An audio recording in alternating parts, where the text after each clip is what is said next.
A língua portuguesa tem cerca de 300 mil palavras. O número exato nem mesmo os estudiosos sabem.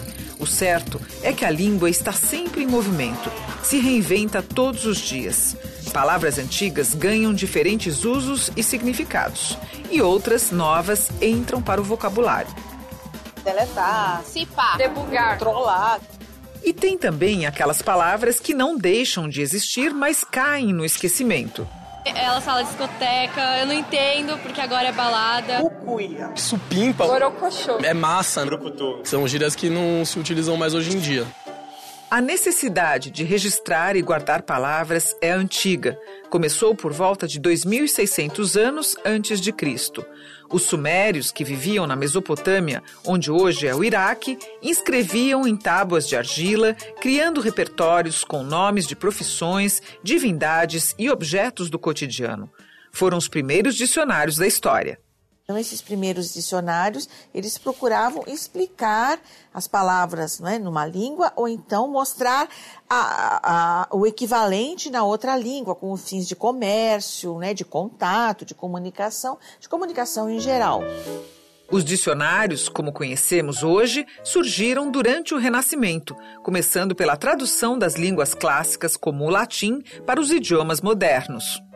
Todos os livros dessa estante são dicionários, há dicionários de todos os tipos, para todas as necessidades, como este aqui, dicionário de rimas, para quem faz poesia, ou este outro, dicionário de sinônimos e antônimos, para quem não gosta de repetir palavras e procura enriquecer seu texto. Eu gosto de fazer uso de palavras, às vezes não muito frequentes, muito corriqueiras, porque eu acho que elas têm um sentido maior do que aquele que você pode dar numa simples palavra que todo mundo conhece. Então.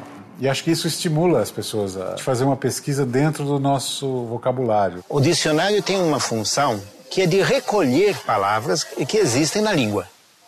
De recolher, na medida em que ele recolhe, aquilo fica registrado, fica consagrado. Mas não significa que o dicionário crie palavras. O dicionário, na verdade, não cria nada. Quem cria as palavras é a língua, são os cientistas, que precisam sempre de palavras novas, é o povo, é a gíria. Tá osso, que tá complicado. É nós, tamo junto. Meus amigos usam muito uma palavra que é arrastar, que significa quebrar tudo, muita zoeira, alguma coisa do tipo.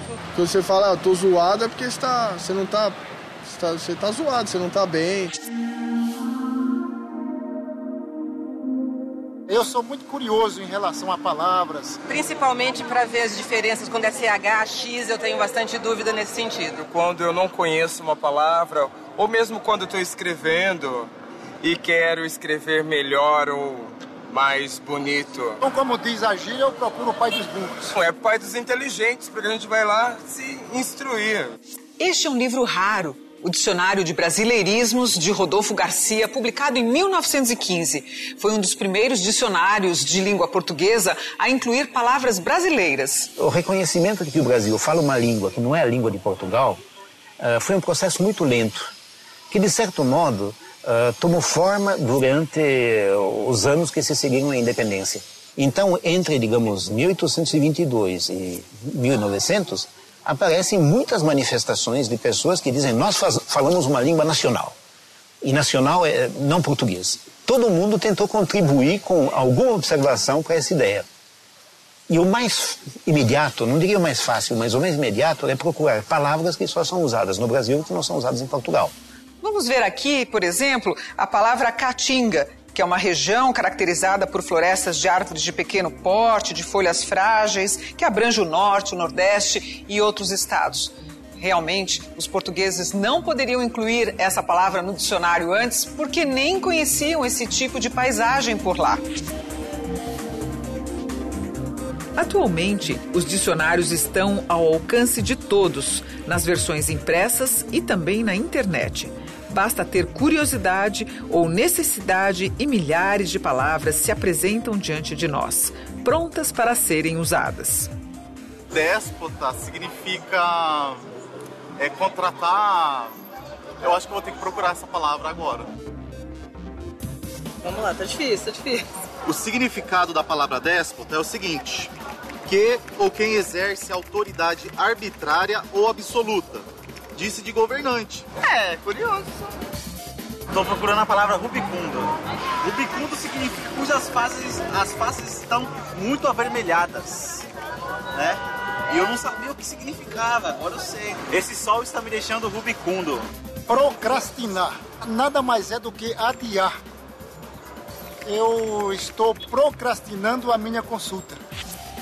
Hoje em dia não se faz mais um dicionário apenas por informações de segunda mão. Quer dizer, o dicionário é feito a partir de usos reais. A ideia é você juntar material que você encontra nos jornais, que você encontra nas revistas de entretenimento, que você encontra nos noticiários de televisão, mas também nos programas de televisão de outra natureza, que você encontra nos romances, no teatro, na poesia. E aí você encontra as palavras em uso, né? Então, essas palavras que você encontra nesses usos são, digamos assim, anotadas, são assinaladas e depois se faz o dicionário levando em conta como elas são usadas em todos esses contextos, né? Então, essa é a primeira etapa. Uma segunda etapa. O português é uma língua na qual tem flexão, né? Então, você pode ter uma palavra como gato, que é gato, mas é gato, gatos, gatinho, gatão, gata. Você tem aumentativo, diminutivo, masculino, feminino. Vale a pena você colocar tudo isso no dicionário? Não, certamente não vale a pena. Então, o dicionarista tem que achar uma espécie de representante de todo esse conjunto de palavras. E a tradição diz, coloque o masculino singular. Então, há todo um momento em que se trabalha para escolher a primeira palavra do verbete. Quer dizer, aquilo que tecnicamente é conhecido como lema, né? Ou a entrada. O dicionarista Francisco da Silva Borba é autor do DUP, Dicionário de Usos do Português, publicado em 2002. São 65 mil entradas reunidas a partir de textos escritos em língua portuguesa desde 1950. Primeiro você monta um corpus, ou seja, um banco de dados de textos escritos. Depois você analisa as palavras, descreve sintaticamente os textos, os contextos em que as palavras ocorrem. Depois é que você registra essas acepções a partir da ocorrência nos textos. Para 2013, o dicionarista prepara uma nova edição do DUP com o dobro de entradas da versão anterior. São palavras novas? Não são palavras novas na língua. É que o DUP abrangia 50 anos de língua escrita no Brasil, a partir de 1950. E esse outro dicionário são 500 anos de português escrito no Brasil. O corpus do DUP tinha 70 milhões de ocorrências. Este tem 240 milhões. É que a língua é um organismo dinâmico, sempre em movimento. Estava procurando a palavra ósculo, beijo. Beijo de paz e amizade. Eu vou dar um ósculo no meu marido. Estava procurando a palavra aqui e achei. Amplexo. Abraço, contorno, circuito. Hoje vou dar um amplexo na minha filha. Aqui empanturrado aqui, ó. É que a pessoa se empanturrou, está embuchado. Hoje eu comi muito. Hoje eu estou empanturrado, estou embuchado. Incólume. Incólume é um adjetivo. Significa sem lesão ou ferimento, que permanece igual, inalterado. O soldado saiu incólume da batalha. Mauro Vilar é filólogo, um profissional que estuda a língua a partir da visão histórica, usando documentos e textos como referência. Durante 30 anos, ele trabalhou ao lado de um dos maiores dicionaristas do Brasil, Antônio Weiss. Como é que o senhor definiria o dicionarista Antônio Weiss? Era um estudioso profundo da língua, um homem com uma formação histórica da língua muito poderosa, muito profunda. Como é que foi a confecção do dicionário? Nós resolvemos fazer um levantamento das palavras que apareciam em literatura desde o século IX da língua. E reunimos também muitas palavras específicas de áreas científicas e tecnológicas. Esse dicionário Quantas tem entradas? Mais de 230 mil entradas, né? Essa primeira edição do Weiss levou 15 anos para ser feita. Envolveu mais de 200 profissionais, entre linguistas, filólogos, cientistas, tecnólogos e estudiosos de outros países onde se fala o português. E o processo de atualização não para.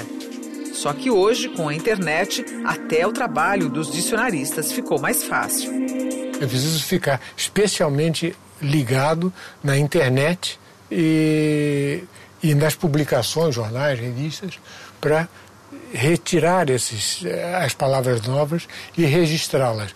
Nós registramos essas palavras, mas nem todas entram no dicionário.